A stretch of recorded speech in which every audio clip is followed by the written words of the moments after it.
Merely the chasm between what was said and what was actually done. Let's take another one. Let's take immigration. You promised at the last election that you would reduce immigration to the level it was at in the early 1990s, tens of thousands a year. Do you know how many people you actually let in? No, immigration has not been cut to the tens of thousands. No, it hasn't. You failed. Well, what we did is we cut immigration from outside the European Union. That is down by 13%. We closed down about 800 bogus education colleges, which were really visa factories. But inside the European Union, immigration has increased, I'm afraid not least because we've actually created more jobs in Britain than the rest of the European Union put together. The European Union's economy has been so stagnant that people have come here to work. So what we need to do now is keep the economy working, but fix the broken welfare system. And I'm going to just make this point, if you'll let me. There are some key changes I'm going to make, which is that if you come from Europe to Britain, you cannot claim unemployment benefit. If you don't have a job in 6 months, you'll have to return to the country you came from.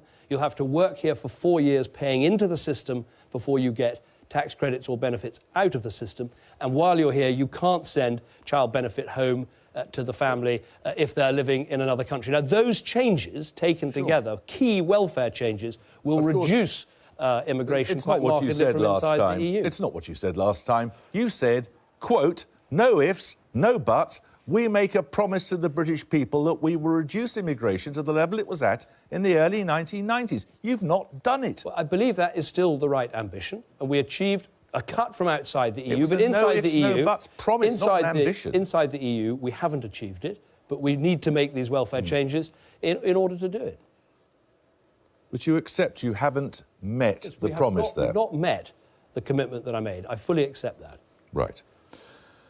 There's a whole credibility problem here, isn't there? Because one of the other things you said, and you repeated it again this week, yesterday, I think, you said, we're not going to raise VAT. You said exactly the same thing before the last election. We have no plans to raise VAT. You said it to my face twice at the time of the last election. And then the moment you got into government, you did raise VAT. Well, there's a crucial difference on this occasion. We are the government. We've been able to look very carefully at the books. We know what is necessary in the next Parliament, and our plans do not involve tax increases on VAT or national insurance or income tax. It's very clear about that. We know what needs to be done. And let me explain, because I think people watching at home want to know what is the scale of what needs to be done. We need to save, for the next 2 years, 1 out of every £100 that the government spends. Now, I think it is the right approach to try and find £1 of waste in £100 of government spending, rather than to put up everybody's taxes, which is what my political opponents want to do. So you've got a choice. Bear down on waste and get public spending under control, or put up taxes with my opponents. That's the choice. But again, you said one thing and you did another. Well, we said that the most important task for the government was to get the economy growing, was to get jobs growing, and was to get the deficit down. And I would say on any analysis, and we had an appalling inheritance. We inherited a situation where Britain's budget deficit was forecast to be bigger than Greece's. Now, we had to take difficult decisions. I will defend all of those decisions, difficult ones, ones that were hard to take, but the right thing for the country. And the result, there's a connection between the difficult decisions we had to take and the fact that we now have the fastest growing economy of any major Western economy. We've created 2 million private sector jobs. We've got 750,000 more businesses. The British economy is working. Now we need to make sure that people can... what I want is an economy that doesn't just look good on the page. I want people to feel that they can get a job, they can have a livelihood, they can buy a home, they can get a good school place for their children, they can enjoy a retirement. Those are the things. But that's what this plan, Jeremy, is all about. In the spirit of transparency, can you tell us where this £12 billion in welfare cuts is going to come from? Well, let me explain. We've said that there's a £30 billion adjustment that needs to be made, and the other political parties have voted for this too.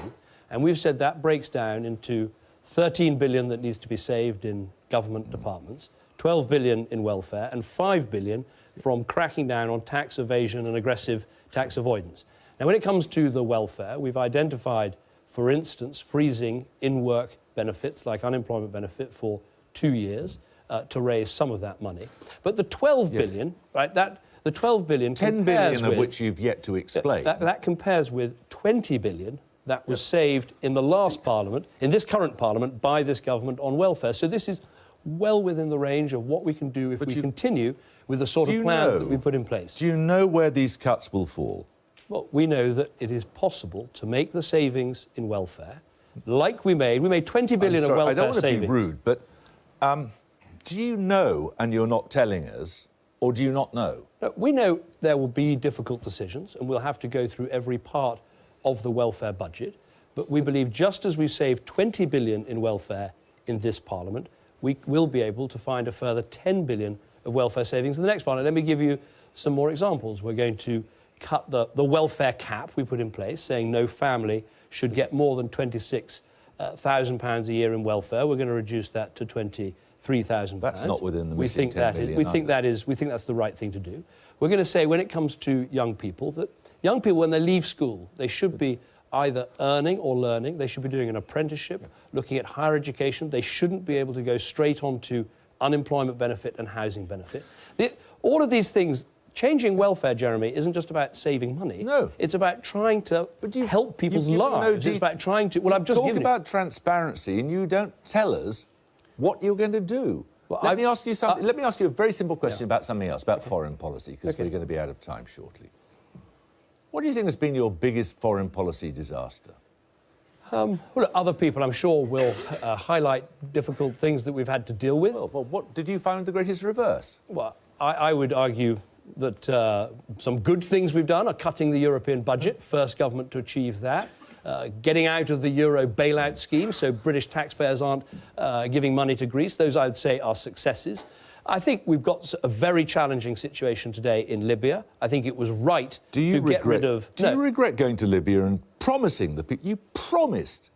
You used the word promise. The people of Britain and France will stand by you as you build your country and your democracy. Those were your words. Do you regret saying that? No. You haven't even got an embassy in Libya at present. I don't regret saying that. I mean, first of all, I think it was right with France and America to stop Colonel Gaddafi when he was going to butcher his own people in Benghazi. If we had not stepped in, if I hadn't ordered those aeroplanes into the sky, we would have seen a massive catastrophe in Benghazi of people butchered. It was the right thing to do. Now, I don't accept that we left the Libyan people after that. We put in aid, we put in military training, we put in political assistance. It just hasn't been possible to date to get the different parties in Libya... beheaded on the beach. Well, it hasn't been possible to get the different Libyan parts of government together, to get the warlords to put down their weapons, but we're still trying, even now, with people out there, trying to bring that about. But it has been, I accept, a very difficult situation. Can I ask you one quick question about Europe? What would it take for you to vote no in a referendum on our continued participation in the European Union? Well, if I didn't think it was in Britain's interest to stay in the European Union, I wouldn't argue for our membership. I mean, I think the situation today is that what we need is a reform of the European Union and then a referendum where the British people, not me, but the British people watching at home, they have the choice in an in-out referendum by the end of 2017. By implication, then, surely our current membership is intolerable. No, what I think is we need to improve on our current membership. This organisation works to an extent for us. We get the trade, we get important cooperation, but Europe isn't working properly. That's why we need the renegotiation. That's why I think those who say just have a referendum straight away, I think we'll be giving the British people a false choice. I want to give a proper choice, stay in a reformed organisation or leave, but it will be the British people's choice. And I will make this point, Jeremy, there's only one way to get a referendum, and that is to make sure I'm Prime Minister.